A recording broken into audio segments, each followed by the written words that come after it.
Good evening, everyone, and welcome to another episode of the Arcade Leadership Podcast, where we empower tomorrow's leaders through the sharing of knowledge, experience, and inspiring stories. I'm your host, Rob Cameronpour, and my very special guest today is Dr. Sanghita Polley, and she's joining us from India today. Dr. Sanghita is LinkedIn's top 1% mindfulness voice. She's a dentist turned entrepreneur and founder of Be Powerful.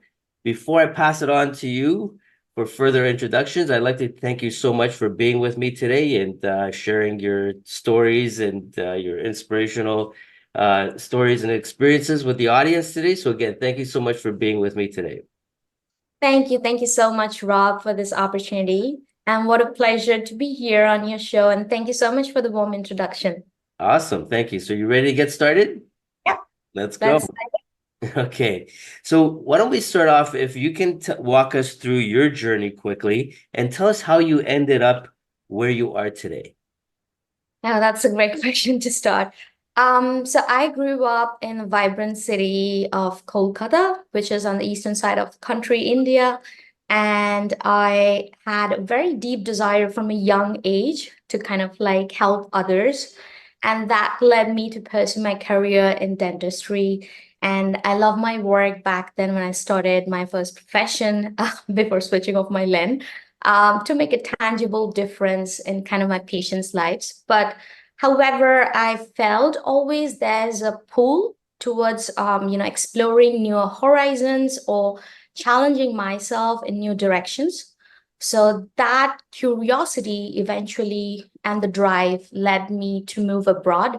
So almost a decade ago, I chose to pursue my MBA back in Germany, and that's how I landed up there. And it was a very bold step back then because I think moving across continents, changing everything in profession and then everything in such a young age was indeed very bold. But looking back, I think it was incredibly fulfilling at the same time. It just pushed me to a very uncomfort zone where I could just unleash a lot of inner potential. So that's a must. I think everyone should try that, get rid of their comfort zone once in their life. For sure, they're not going to regret it ever. However, I think realizing that importance of broadening my further skill set from dentistry to the business world, I decided to kind of mark my entry into the business world with a formal education. That's how I entered into that arena.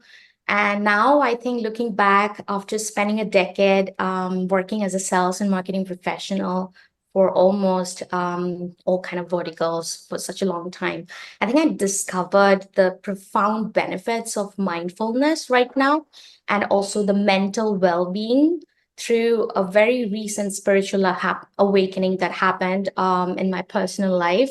And that shift was really a turning point for me. Kind of experienced that, you know, how important it is to transform not just my personal life, but mindfulness shaped my professional performance as well. So I think I became deeply passionate right now about all these practices that I do and the potential to kind of improve life. So I could just now happily say that I found my calling. And with this newfound passion, I think I dedicated myself to also becoming a voice in mindfulness, like you mentioned on LinkedIn. I'm very grateful for that recognition. And I think that helped me, that kind of challenged me and also motivated me to found Be Powerful, which is also part of a community that now boasts almost 9,000 members. And beside that, I launched a new newsletter on mindfulness this year, the Mindful Minute. That's basically, I focus on, writing about well-being, mental health awareness, mindfulness, fostering definitely a growth mindset. So today, I think I'm happy to say that my mission is to inspire and educate others about the importance of mindfulness and mental health. And I think I believe that with the right tools and mindset, we can all lead very powerful and fulfilling lives. So yeah, thank you today once again to you for giving me this platform to share my story with everyone. Awesome. No, I think you've got an amazing journey and you've got some Great experience to share with the young professionals out there. So again, today we're gonna focus on some of those topics, including mindfulness, well-being, etc. So why don't we start off with the first part in mindfulness? How do you define mindfulness in the context of leadership? Wow, that's a great question. Well, to just begin with, I think mindfulness has various aspects. For example, there are different types of mindfulness. If I had to define mindfulness for leadership, I would say it's an interpersonal mindfulness. Hmm. With that, what I mean is where you basically work on focusing on being fully present as a leader, and then you engage yourself with that mindful awareness in your social interactions.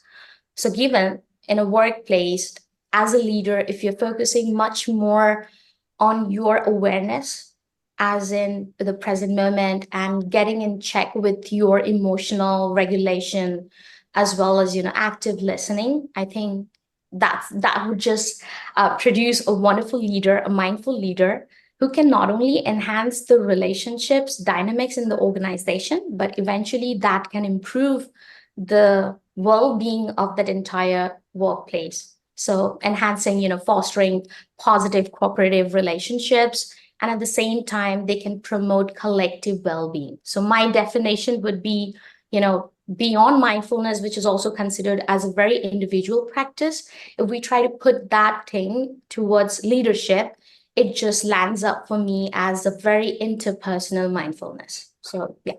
Awesome. So you talked about self-awareness, which is, I think, a very important component of this. That's an area where a lot of people have difficulty in, achieving that self-awareness. What's your advice to people in terms of where do you start? Like, how do you start to become self-aware, and what's the best practice to do something like that?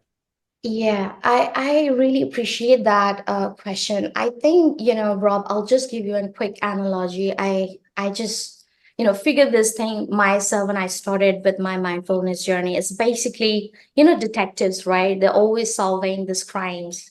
And Yes. I think when we talk about, mindfulness, it's just nothing but being your own personal detective, where you're solving the mystery of your mind. And when you do that, you automatically start, really living, and you come out of that autopilot mode, and you start acknowledging every simplest thing that you do in your daily life. And that could be, waking up and enjoying the morning coffee, the smell of the coffee, or you could just, watch out a bird out of your window mindfully. So that could lead to a mindful observation. So I think to me, awareness is very much really living in the moment, be totally in your sense, and having the kind of acceptance that the good, the bad, and the ugly, whatever is happening in life, be it on our highs or on our lows, everything is just a part of the journey. Awesome. So with that said, can you share some of the mindfulness practices that can be integrated into the daily leadership's role? Like, what would you recommend? Yeah, I think that there are a lot of practices out there. So before that, I would just quickly highlight a few more benefits before I jump into the practice, Sure. because eventually it would just make more sense to not just say you have to just, count your breathe, focus on your meditation and journaling. I think why the leaders should deep dive into mindfulness, because at the end of the day, it helps them improve their decision-making power. With Hmm. that, what I mean is when you practice this mindfulness, when you cultivate that in your daily life, you're better equipped to make clear and thoughtful decisions, not just by getting swayed by any, impulsive reactions. That is very much crucial right now. I think at the same time, it kind of helped the leaders to develop a greater self-awareness, just now what I talked about, which is very crucial, I think, for understanding and managing their own emotions, and at the same time while interacting with others and considering those of their team members as well. So that's really very important. Again, goes without saying that always helps for a better stressful environment. Managing the stresses and anxiety comes in with everyday jobs and all this pressure of performance and all this stuff. At the same time, it also allows you to focus single-handedly. So we talk a lot about multitasking, right? Mhm. I was a big champion of it till I discovered the fact that how wrong I was doing it. Because at this point of time, if you ask me, I think multitasking is a bullshit. I'm so sorry.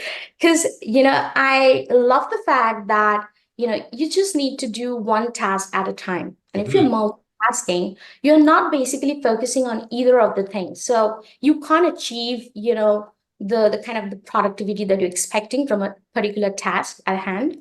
I think single-handed task management has a lot to do with you could spend 1 hour doing that particular task with much more deep focus rather than spending hours sitting on a chair doing the same thing simultaneously with multitasking in the hand.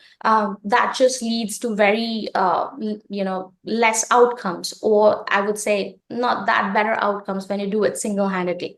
So I think that maintaining a better focus and concentrations are also very great benefits for the mindful leaders. At the same time, I think it allows them to have develop a stronger relationship with their peers. I think that is another most important thing, because at the end of the day, it's not all about business, it's about the human relationship, that I believe. Because like I always talk about kindness, and I keep saying that no one will remember what you do or what you say, but people will always remember how you make them feel That's about right. them. So I think that's the true quality of a leader, who is there to just serve people and empower them in every angle they can. And there's nothing better way to do that when a leader is so centered and grounded in his own emotions and in his power, that he becomes a mindful leader at the same time. So I think now I'll just go for the practices that can help them. Well, I believe that breath is a wonderful tool, and we all are breathing. I think I would not overwhelm a lot out there for anyone, the beginners who just want to get started. So I would say that use that particular breath as a tool work, Mhm. and inhale your all sorts of positivity and everything, the positive affirmations that I want to bring in, and you want the abundance to flow in your life. And at the same time, you could exhale all the tension and the worries out of your life. And the best part is of the breath is you can always start all over again.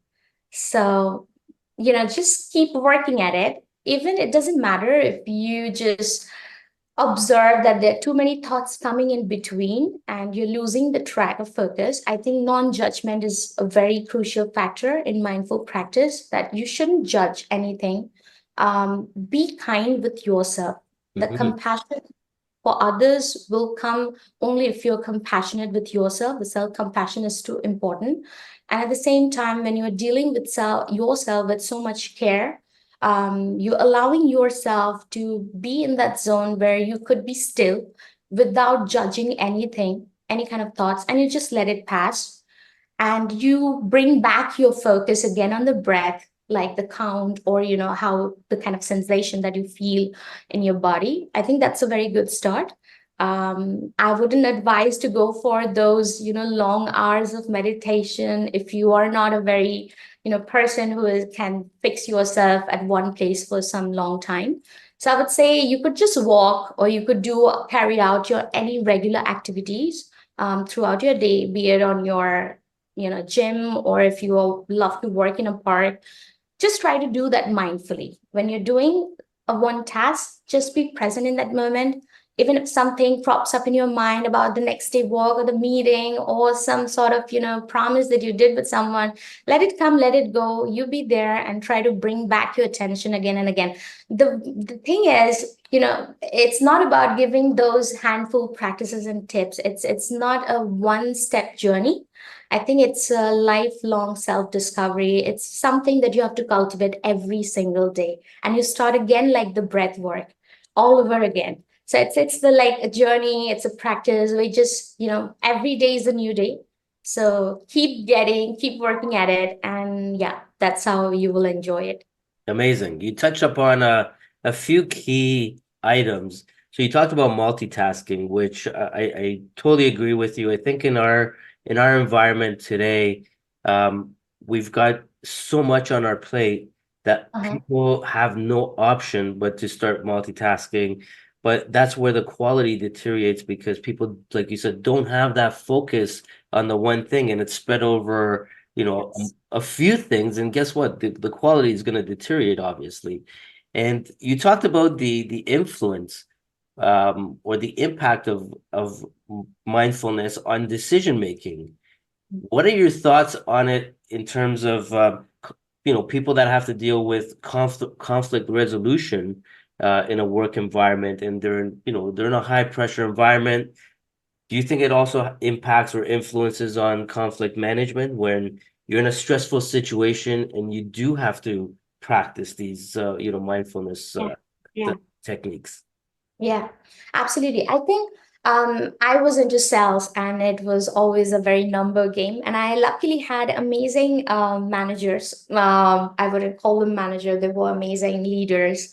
And yes, I myself witnessed those kind of pressured atmosphere, where there's a lot of, pressure on your department for the performance and things like that, which comes in every week or every month with your goal setting and things like that. Back then, I wasn't so much into mindfulness. My journey started a couple of years ago. But now looking back, I think I would just bring one quality that I had back then, that is not rooted in mindfulness directly, but it has to do a lot with your self reflection. That was something I was always practicing throughout my professional career. Self reflection is something that I adore about the fact that, collecting feedback. I think sales really helped me become a better person, because I was always collecting feedback. And I'm not talking about the criticism and, the criticized feedback, because feedback should be constructive. They are something to help you improve in your daily activities or in your skills that you're doing. I think self-reflection helped me a lot. So when I faced certain areas, not in direct environment where I was in, one-on-one with someone or confliction, I would never step myself into that zone. But I have been in an environment where there were, other people who were in that zone, and I was quite observing.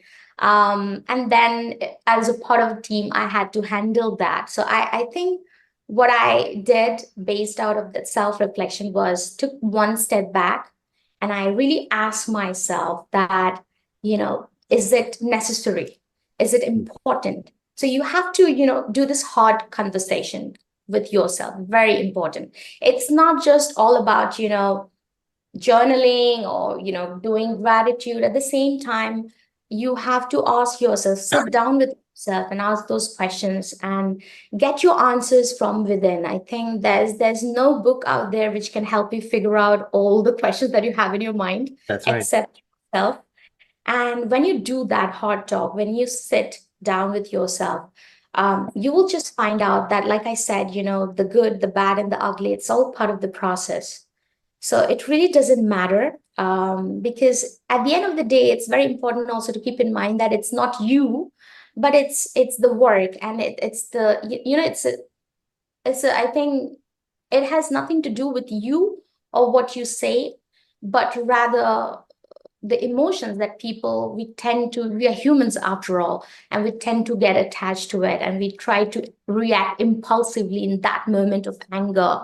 I think it's very important to reflect and take a step back and think from that angle. And another thing I would advise right now as a mindful practitioner, that count your blessings, Mm, have gratitude power. Wear gratitude like your glasses, that can help you see the beauty around the world. yes. It doesn't really matter where you come from, what you have, how much of a bad day you're facing or a bad traffic. You just need to be grateful. Once you do that, you fall into that zone, you will be a different person. I couldn't agree with you more. And I get my clients to practice that. in the morning and at night before they go to bed. And it's made a huge difference in my life. So Mhm. thanks for sharing that. You talked about self-compassion, right? And I deal with clients, and I hear this from a lot of people that when they tell themselves that they're not good enough, or they have this, mindset of not being good enough, what is your advice to those people? And how do they, translate, or how did they transition into the self-compassion from being or thinking that they're not good enough? I think that's a brilliant question. I think it has to do with a lot of, mindset. And Hmm. I agree that we are born with the mind, and our external circumstances or everything around us has a role in shaping our mindset. It can evolve, it can get better with time. Like I have been voicing a lot about growth mindset.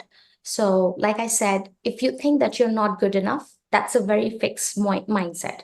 You need to come out of that zone.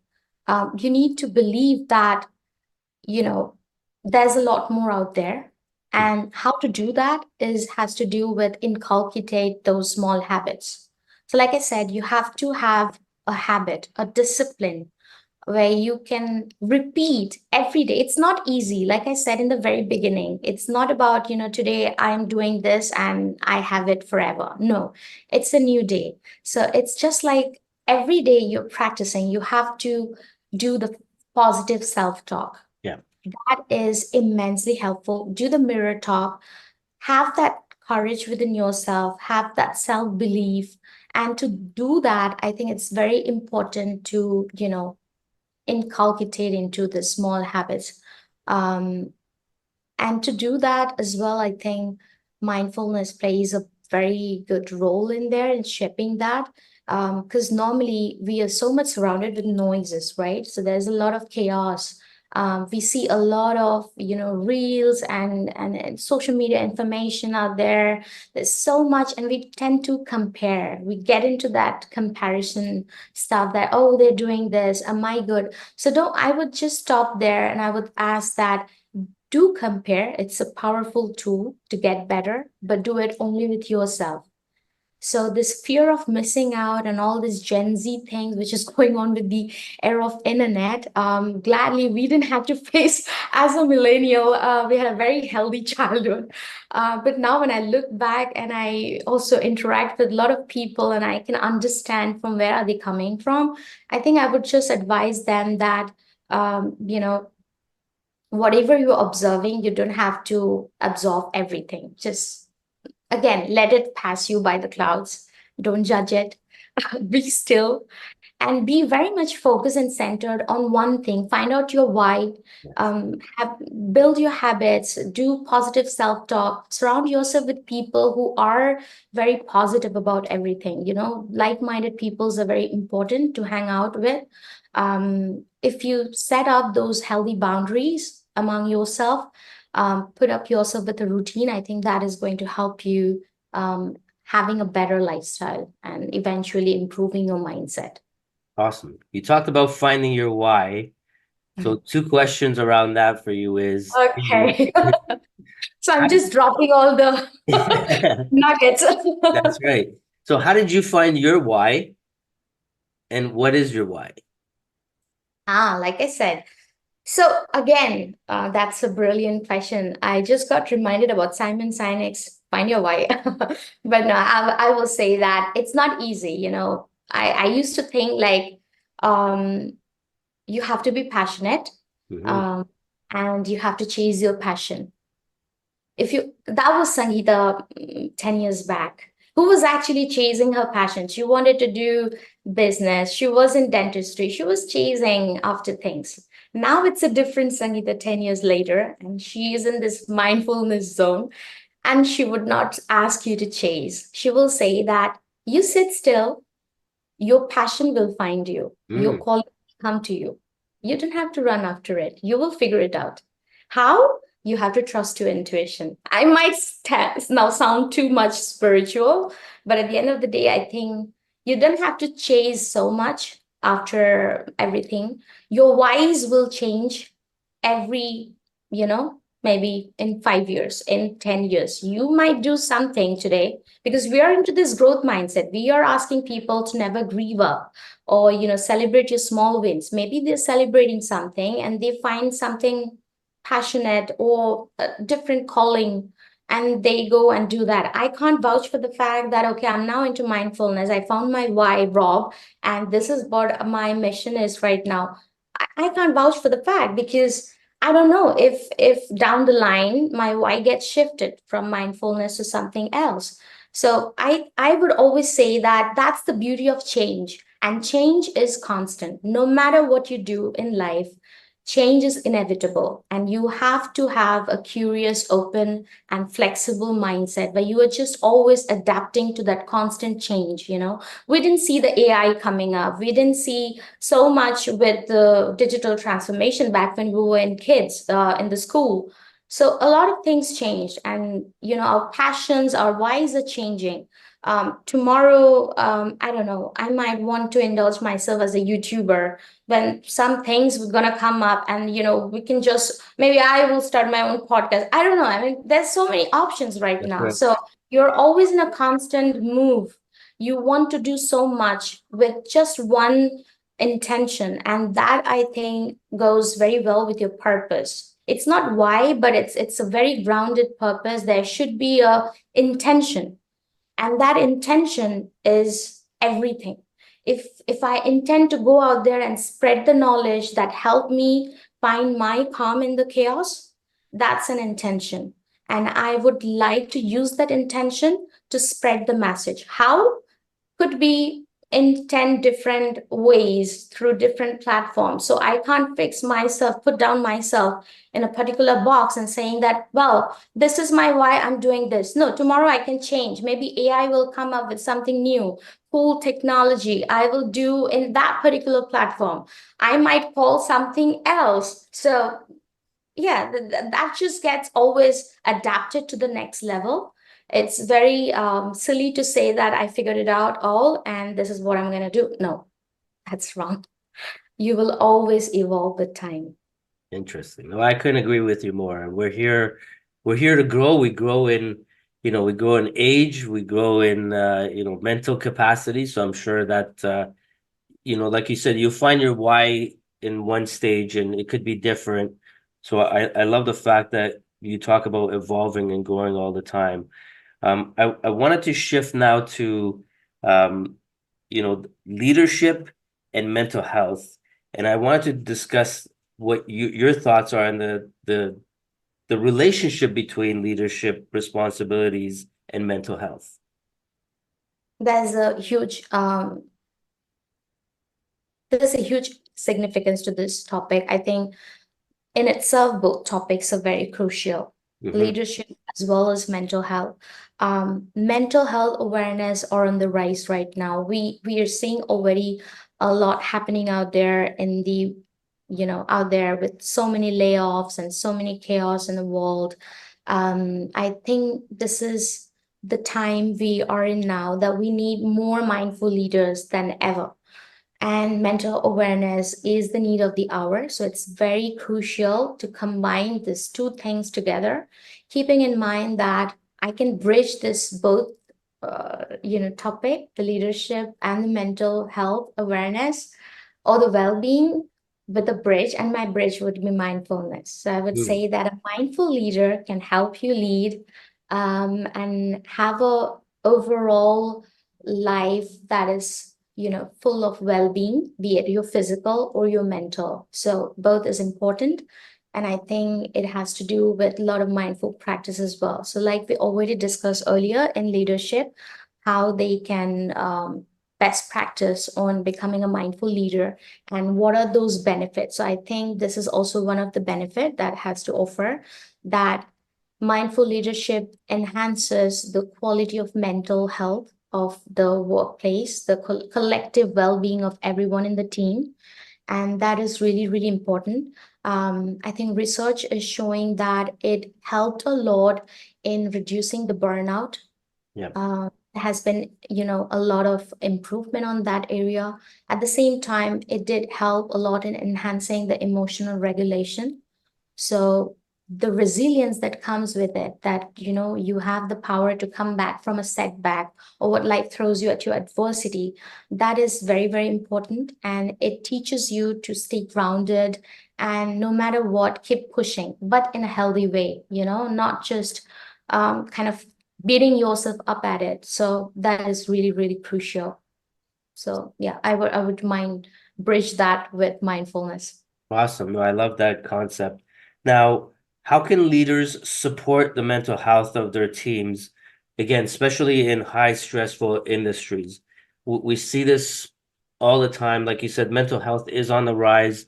I've seen a lot in the industries that I've worked in. And I think, again, that lack of leadership has a huge impact on it. So what's your advice in there? Yeah, that's a brilliant question. I think the first and foremost thing is leaders need to be more compassionate. Hmm. Like they're compassionate with themselves, they need to be compassionate with everyone around them. That's number one. I think the second part is trust. Trust is too important. You have to have trust, and you have to treat people not like machines, and you Yes. have to have that, you know, yeah, that human connection. I think emotional intelligence play a huge role in here. You need to understand that. Um, at the end of the day, like I said, it's not everything about work. It's also about nurturing those relationships. So once you are in that zone and you are building the relationship on that front, that um, these are not my some bots with whom I can achieve the goals or the ladder that I have to do in order to meet my company's XYZ, goal plan for the year. But at the end of the day, you could just use a lot of kindness, and that will breed in itself abundance and kindness. Because if you value your people, if you cherish them, they're going to do more than you can expect out of them. So I think that is missing, and that's why a lot of people out there, they're not happy with what they're doing, and Hmm. they're always in the constant search of, the next thing. How much ever they try to cover it up with the fact that, oh, it's a good package or things like that, or it's a, better work-life balance and all sorts of, cliches. But at the end of the day, deep down, it's all about fulfillment. And if you have that one genuine organization, or you feel lucky to land up with that one leader who is setting those examples up there, who's building you up, empowering you, I think that's what you are always looking for. It's not about the, I know it's not fair enough to say that, because there are a lot of people out there who thinks that financial growth, or in terms of how you level up in your career ladder, is Yeah. a way of measuring the growth metrics. To me, it's not that. I apologize if I offend anyone who's hearing today, because for me, the real growth is much more than in terms of those numbers. Like I say, I've been working in sales, and I had a huge number game. I loved my job, not because I loved working on those numbers, but I love building those relationships.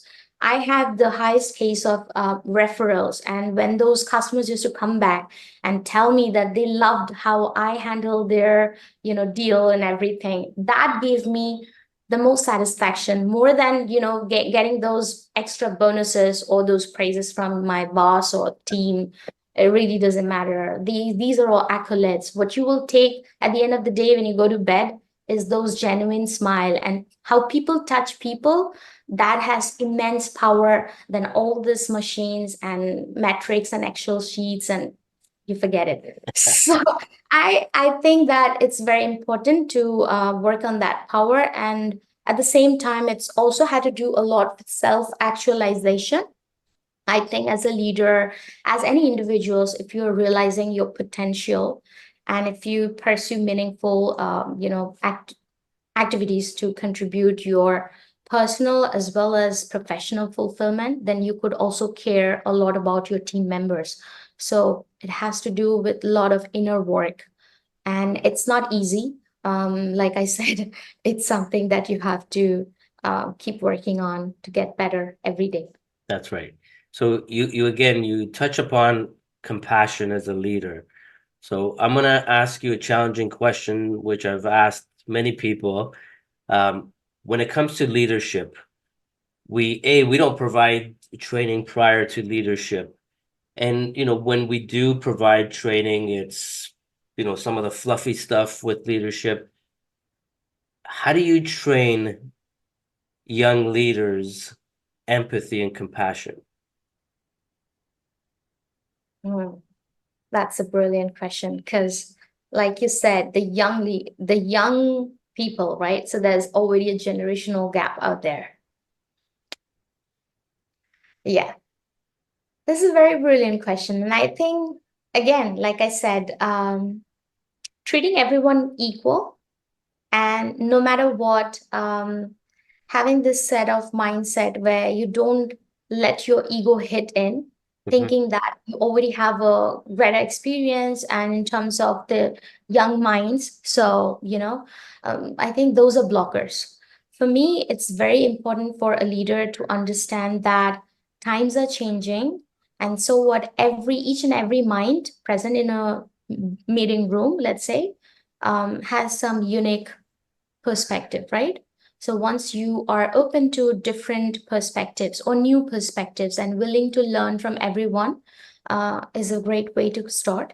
And at the same time, giving everyone that kind of platform to come up with that ideas that because in often many organization people are not welcomed in to share the ideas. They might be at a very junior level, but they can have brilliant ideas as well. So there should be that open culture practice that can help a lot of collaboration happening between the senior management and the freshers. So we shouldn't underestimate freshers always thinking that they're just new into the footstep of world and they're just learning. But at the same time, I think they can also come up with a very different idea because they are from a young generation. So they also have certain advantages over those people who are just inside the board meeting room or in the company shell, but not actually mingling with the generation. And there's a shift going on. So I think the beauty is when you just think that everyone, no matter of their position, power, has a lot of potential within themselves and a lot to offer, and you respect that and you respect yourself and you bring everyone on the team and brainstorm on that particular idea. I think beautiful and amazing stuff can create out of that bonding. And so you call it, so yeah, it has to do a lot of with, I think, the mindset, how a leader is willing to step into their leadership and carry it forward with the generations that are coming up right now.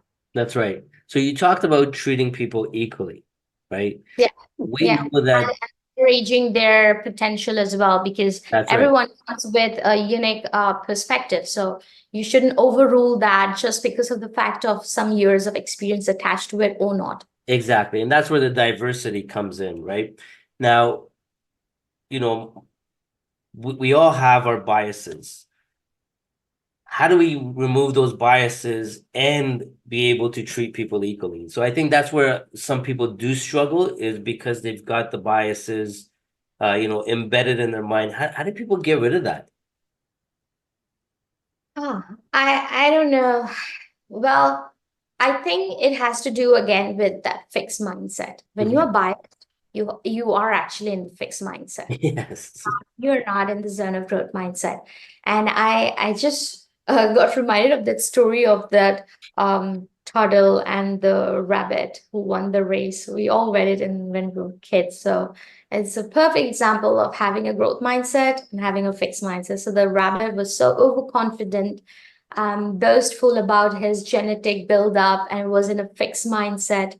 And on the same side, the turtle with his kind of growth mindset attitude that no matter what, I'm going to give my best and we'll see to it and makes it at the end. So I think that bias thing is also a factor which can stop you from growing.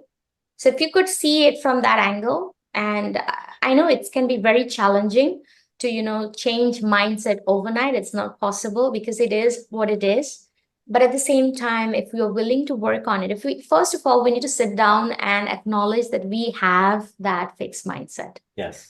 We have it, and now we want to improve it. So that is the first start.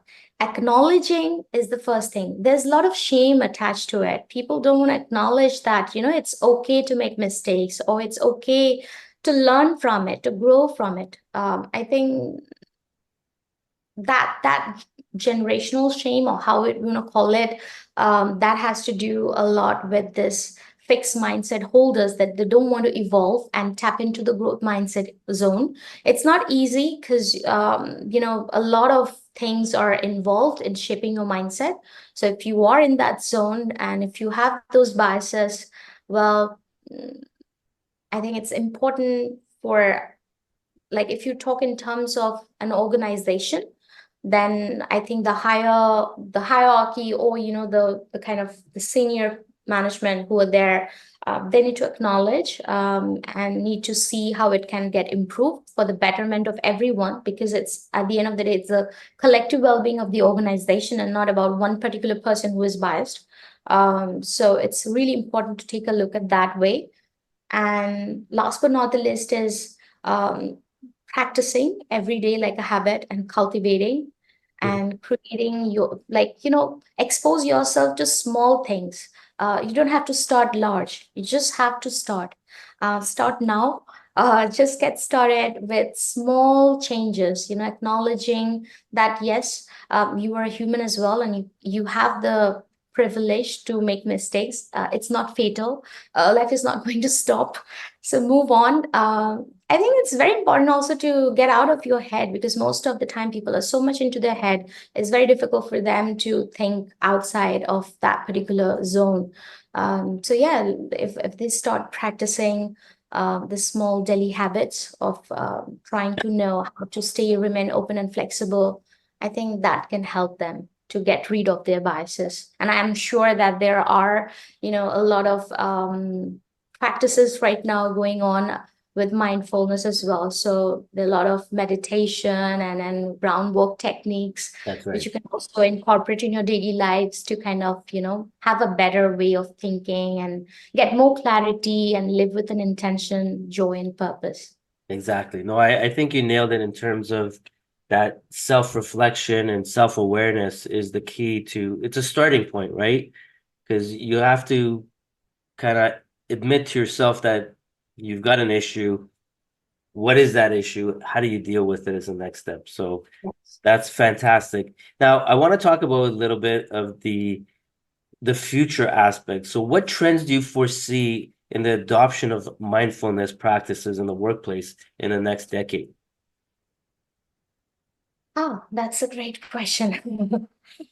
I I will start with one particular thing that I tend to notice right now. And I think this is going to get more expansive in the upcoming days, which is the workplace mindfulness. I think a lot of companies are there out there who are incorporating a lot of time to integrate mindfulness practice into their corporate programs. So I think that's going to be a great beneficial practice for the employees' wellness initiative. Mhm. uh, the next thing would be, like, we discussed so much about mindfulness leadership, right? Now, I just have this idea that we could do a lot of mindful leadership training. How about that? Yes. I think this is going to be the game changer, and this has immense scope in the future. I think mindfulness will become a core component in here of leadership, where in such development programs, we could just emphasize more mindful decision making, come out of their biases, have this more, nurture the emotional intelligence more, because EQ is the new IQ, and how to deal with the stress management. I think this is a very good zone where things can get amped up. I think also, in the education sector, mindfulness has a great scope. I think with schools and colleges, it's just not about leadership. I think you can just apply to every moment of your life. And if you could Right. just apply in every moment of your life, you could just come out with different sector. I could go on and on with education, healthcare, you name it. That I think, again, we are living already in an era of AI. So I have a feeling that mindfulness and AI will bring a lot of personalized approach where maybe we will have AI-driven virtual companions who can guide us. I don't know. It's That's already out just, there. yeah. Huh?